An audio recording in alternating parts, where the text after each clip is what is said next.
distinguished clergy, Vice President Biden, Governor McMaster, other distinguished elected officials, to this great family, Michael, entire family. Thank you so much for allowing me to be here with you today and to help celebrate the life and legacy of one of South Carolina's most outstanding public servants. When I first was asked a few hours after Fritz passed what I thought of Fritz Hollings, I said he was one of a kind statesman. I felt that because Fritz Hollings demonstrated with every ounce of his body, every modicum of his intellect, he demonstrated that he was one of a kind. There's a classic poem which begins, "Thank God a man can grow. He is not bound by earthly gazes on the ground. No matter from which he came, how poor or low, thank God a man can grow." What is implicit in that poem's refrain is that all men do not grow, but all men can. Fritz Hollings demonstrated that time and time again. I wrote in my memoirs, Blessed Experiences, I wrote that we can be no more, nor will we ever be any less than what our experiences allow us to be. Fritz grew up in a neighborhood near here, near where I stand today and you sit. He attended this historic military institution. He graduated, he went off to serve in the Army during World War II. He came back and attended the University of South Carolina School of Law, a segregated school of law. Graduated in 1947, and 1 year later, he ran for the state legislature, and he got elected to an all-white body. Several years later, he ran for lieutenant governor. The year was 1954. So in 1954, Fritz becomes lieutenant governor in the United States Supreme Court. Decided that separate but equal was inherently unequal. Now, that decision grew out of a court decision here in Charleston where the minority vote, the dissenting opinion, was written by another Charlestonian. 1948, the same year that Fritz was elected. Then Fritz gets to the legislature, and Governor Burns, realizing the wisdom that existed in a young man who wrote the legislation to attempt to equalize black and white schools with a 3-cent sales tax. Governor Burns, realizing what was in this young man, named him as a part of the team that will go into the federal courts to defend separate but equal. Fritz and I talked about that often. I would tease him about being subjected to the wisdom of Matthew Perry and Thurgood Marshall and others. Fritz used to joke with me all the time. He said, now look, I want you to understand, I was on the team. Dean Figg did the argument. I carried his bag. At any rate, when that decision came down, I have no idea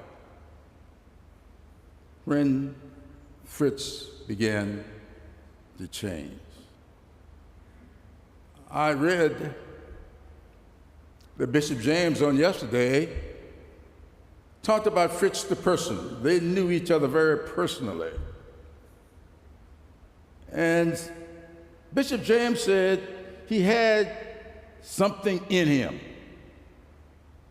I always believe that if it's in you, whatever it is, eventually it's going to come out. And that's what happened with Fritz Hollings. It came out. And I think it was on national display when Fritz stood before the legislature here in South Carolina shortly after our second meeting. Now, the first time I met Fritz, I received a phone call from Sister Mary Anthony. Some of you may remember Sister Mary Anthony. She ran the Our Lady of Mercy neighborhood house over on Charleston's east side.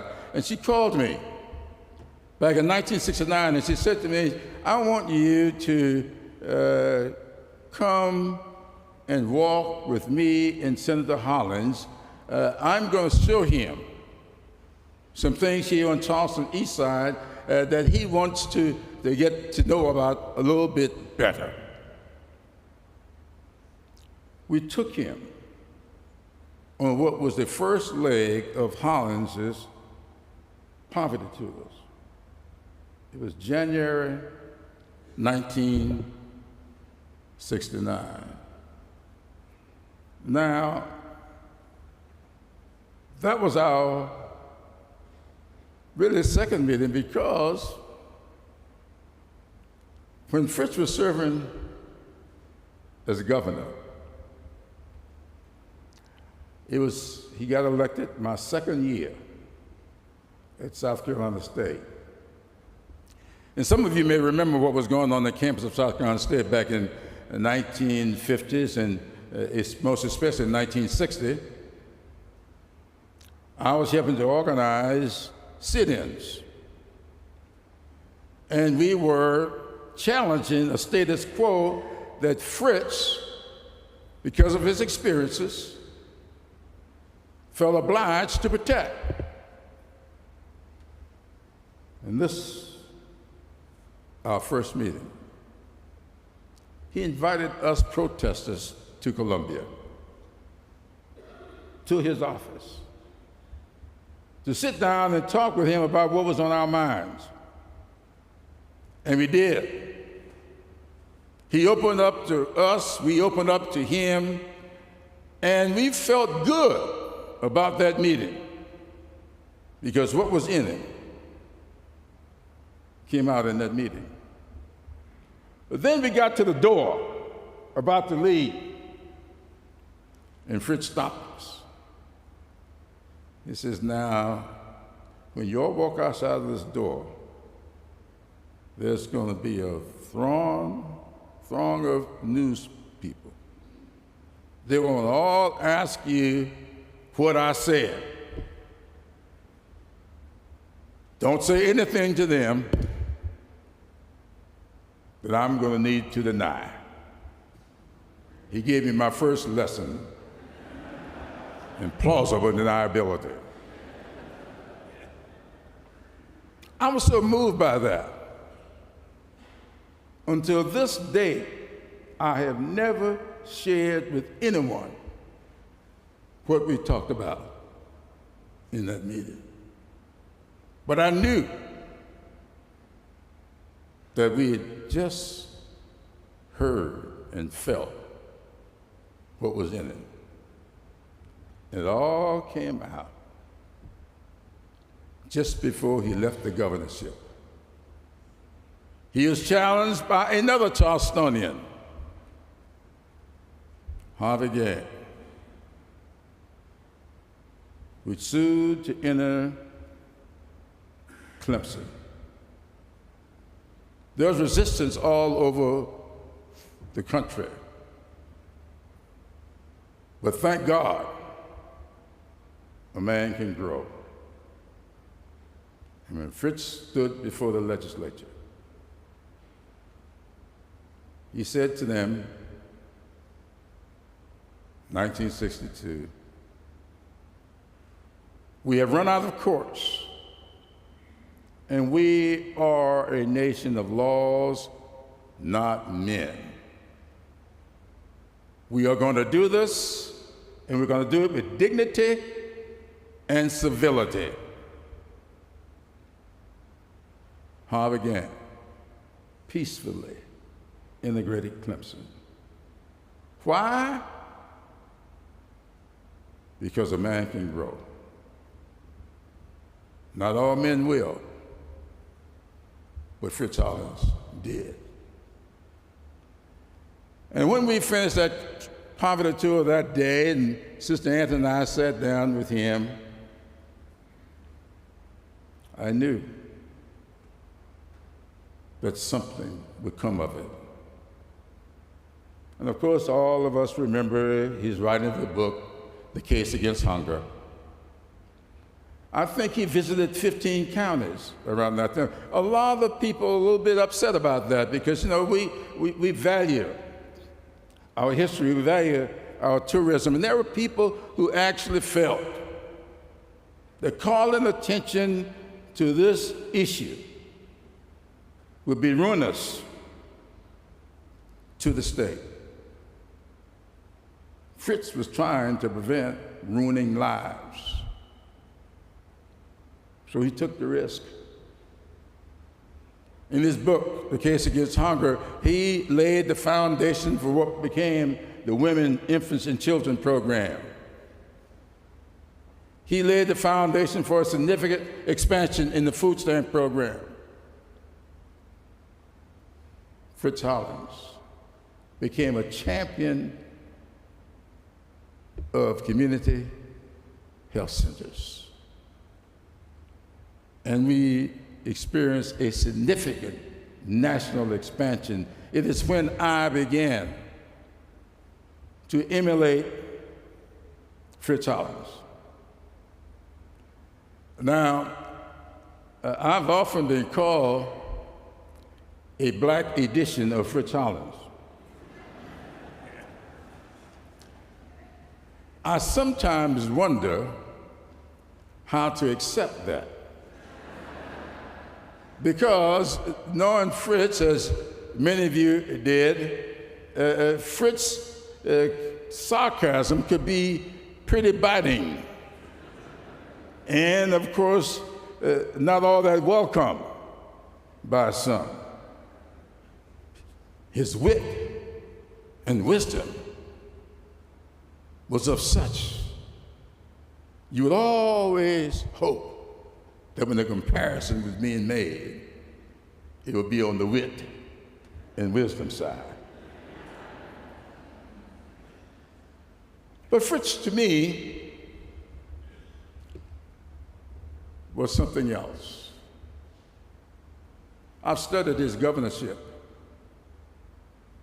and I think a lot about what South Carolina is today. And I go back to that little piece of legislation written by John West at the invitation of Fritz Hollings that created the South Carolina technical education system. And it fell my lot to have both those men in my life. I feel blessed because of Fritz Hollings. He was my mentor. Never formally so, and I doubt that he ever knew it. But getting a phone call from Fritz Hollings was a blessing. And I got them often. He was very often telling me how to conduct myself. And I listened to him. And quite frankly, I didn't just listen.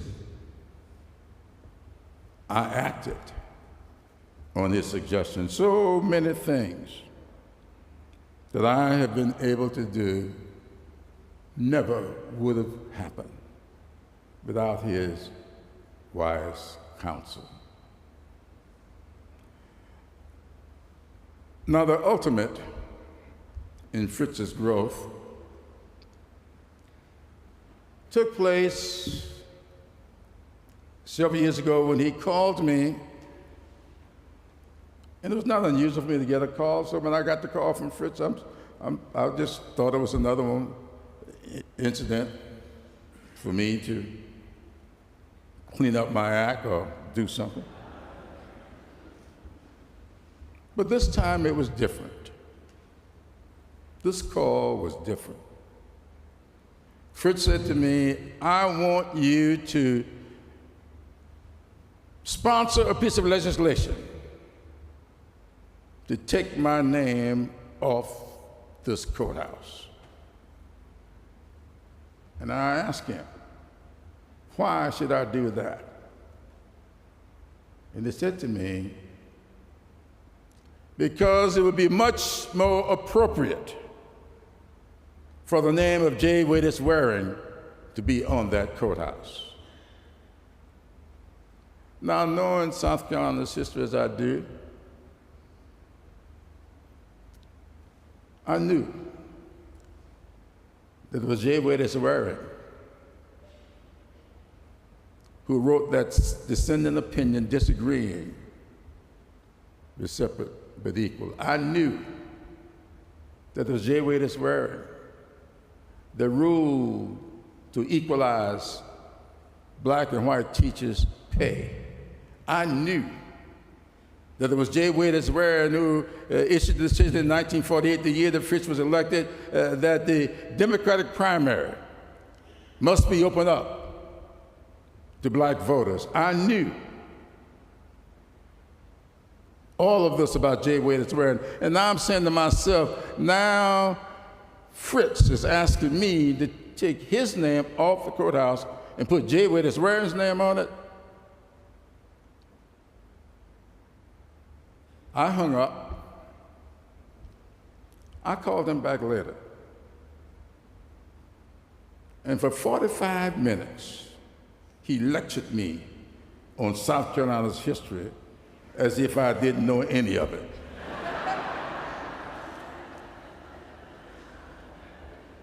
But when I told him the danger of my doing that, he said in the old Charleston bro, you just do it. I got your back. He convinced me to do it.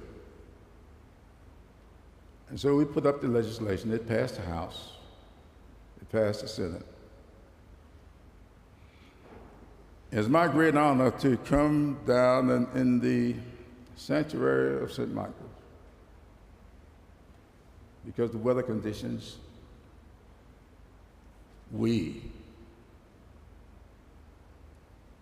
took the name off and Fritz spoke.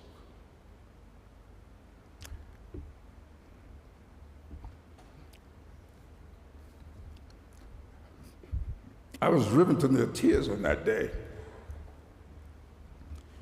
because I thought I knew South Carolina well, and I thought I knew Fritz Hollings well. But I found out that day that I did not know him as well as I thought I did.